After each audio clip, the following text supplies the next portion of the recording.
Lawan to Buhari. Investors are going to Ghana and other countries. Senate President Ahmed Lawan has called on President Muhammadu Buhari to declare emergency on the nation's power sector. Lawan made the call on Monday at an ongoing one-day roundtable discussion tagged Addressing Nigeria's Power Problems, being held at the NEF Conference Center in Kado, Abuja. The Senate President said investors in the country are relocating to Ghana and other neighboring countries to manufacture goods that they bring back to Nigeria to sell due to the challenge of power. If there's any single sector of our economy that is so important and so challenged, it is the power sector. This is a sector that needs a declaration of emergency. This is an opportunity for us to discuss the solutions and the way forward, said Lawan. The truth is, we all know what is wrong. What we really need to do is to have the political will to take on the challenges frontally.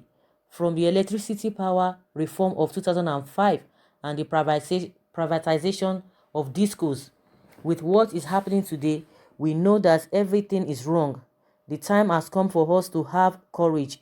We have signed into AFCTA, and I believe what will give us an edge is to have a competitive environment. Our industry must be able to produce things that will compete favorably to other products in Africa, but we are not in that position today. Even our citizens who have capital would rather relocate to Ghana and produce what they want to sell and bring it to Nigeria. If we went wrong with the privatization of discos and gencos, the time has come to look into it in the interest of our country. The Senate President noted that the roundtable was an idea of the Senate that was born out of the need for the legislators to come together and look at ways they could intervene in the power sector, because definitely something is not working right. He said, whatever that is required to support the executive to amend the power sector reform, we are prepared to do that. We owe this country obligation to provide employment opportunities for our teeming population.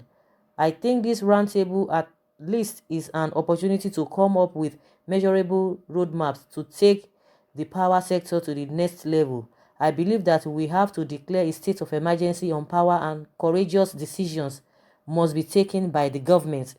I believe that this is one of interaction that will not disappear. After this session, we want to take appropriate actions. With this, it is my privilege and honor to declare this round table open, said the Senate President. The Minister of Finance, Budget and National Planning, Zainab Ahmed, who was represented at the event by Evelyn Amobi, said she appreciates the commitment of the legislative to work with the executive to resolve the issues affecting the power sector. All the decisions that will be made here will have our full support and be taken to the executive, said Ahmed. So guys, that is what the Senate President is talking about. You know, they are just coming out, they are coming out gradually. Nothing is working. They are deceiving themselves. Even the border closure they talk about, they are just deceiving themselves. At the end of the day, they will open the border. At the end of the day, you will see that the reason why they closed the border in the first place, you know, is not really achieved. Nothing. They will come out and tell you all manner of things. The issue of electricity or the power sector is something that has been going on for a very long time, that they never even deemed it fit to even do the needful. I think Fashola should be hearing this with all the noise he made, with all the whatever he said, the rhetoric. Nigerians are enjoying 247 power supply, this and this and that. Nigerians should be grateful that go to other countries, they don't even have up to 247 electricity, even 12 hours, they don't have it. Nigerians should be grateful, this and that. Now we don't even know the megawatts that we have now. They will be talking about, oh, they are going to achieve 10,000 megawatts at the end of how many years. What do we have? It's been going up and down, 3,000 to 4,000 to over 200 million people, and they are bragging themselves. And you will be surprised how much they have spent. The other day, the vice president was talking about how much they are still going to spend on power sector. The other time they said, oh, Obasanjo, where is the light? $16 billion. Where is the money? Where is the light? Everybody is saying different things. It has been the problem we have in this country has been electricity, power sector, power supply. And they will come out and be spending money. Shola himself has done his own part. Nothing came out of the whole thing. Nothing came out. Now the president of the National Assembly is coming out to say, oh, they have to revisit the what is it called, the privatization of Gencos and Discos.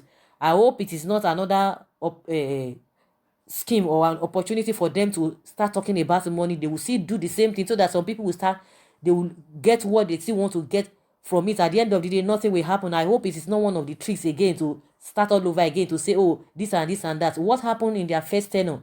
Why didn't they bring this up? Because even Lawan was part of a Senate. Why didn't they bring all these things up? They will not bring it, all these things. I'm sure maybe after today now, they might not even say anything about it, so that it won't be as if they have not said anything. And more so, it is not only because of electricity or because of power supply. That is why majority of those companies are leaving Nigeria, because of all the policies we have on ground, disobedience to court order. They are seeing what is happening. I think this man just trying to make it more lighter so that it will seem as if it is because of the power sector. It is part of it. But what is making people to go out of this country to go and establish their country is because of the policies. And it didn't start now. It started since when they started making some policies that are not friendly. Oh, their supporters will come out. Oh, this administration, Buhari is blocking all the loopholes because of corruption. That is why those people cannot even stay. And that's why they are moving to other countries. Since when they stopped this issue of this remittance of a thing, this exchange rate and all of that, that was when they started moving. They've been moving out of Nigeria, not now. It's been a long time, since 2016, 2017. A lot of companies have been going out of this country. And now they'll still go out, they say, oh, we are meeting other countries to come and do business in Nigeria, the ease of doing business, all of those things. Where have they landed us? Nothing. Nobody's going to come to this kind of environment that is not settled, that is not systemic. We don't have a systemic environment in this country. That is just the way it is. We don't have a systemic government anywhere but left face. Who is going to bring his money into this kind of environment, into this kind of country where lawlessness is now the order of the day? So what will not be your face when you bring your huge money, your hard-earned money, you bring into this kind of country that do not even have a regard for human beings, that do not have regards for human rights? You want to bring your money there so that they will treat you badly? They are deceiving themselves. It is not now, it is not today that these people have been leaving this country. These investors, they've been leaving this country since 2016. They've been leaving this country because of bad policies. But they will not agree to that. They will not accept to that. Now the investors are leaving. It is not only because of electricity or the power supply. A lot of things that have gone wrong. Just like I said, bad policies. They can't come to this place. The environment is not conducive. It's not convenient. They will be telling you ease of doing business. So if there is ease of doing business in Nigeria, things are going on the way they ought to go, they will not be leaving. So it is not done on them that investors are leaving.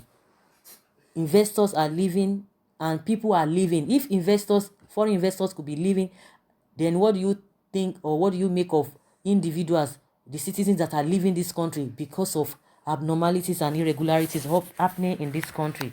So they really need to tell themselves the truth. Of course, they know the truth, just like he said that they need political will to be able to do things. They know where they have gone wrong. They know things that are not working well. But the question is that why have they not done anything since 2015? Because one of our problems in this country is power supply, is electricity, and they don't care about that. But when it comes to Ruga, that is what they want to spend the last kobo of this country. They want to spend it on Ruga.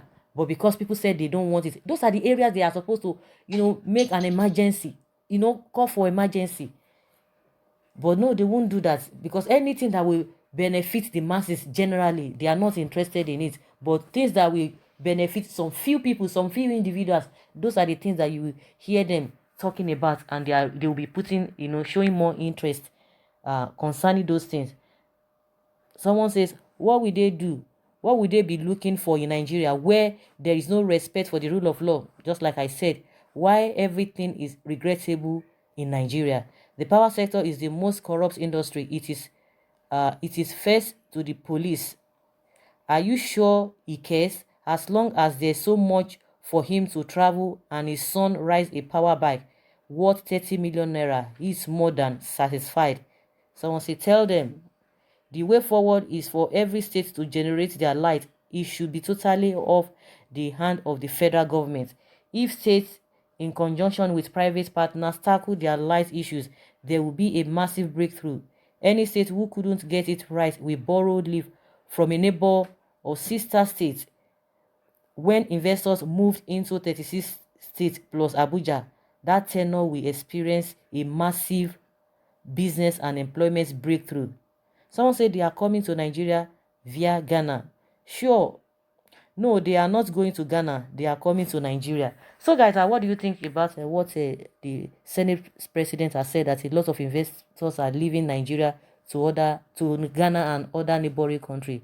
Leave your comments below and let's hear your own take. Thank you very much.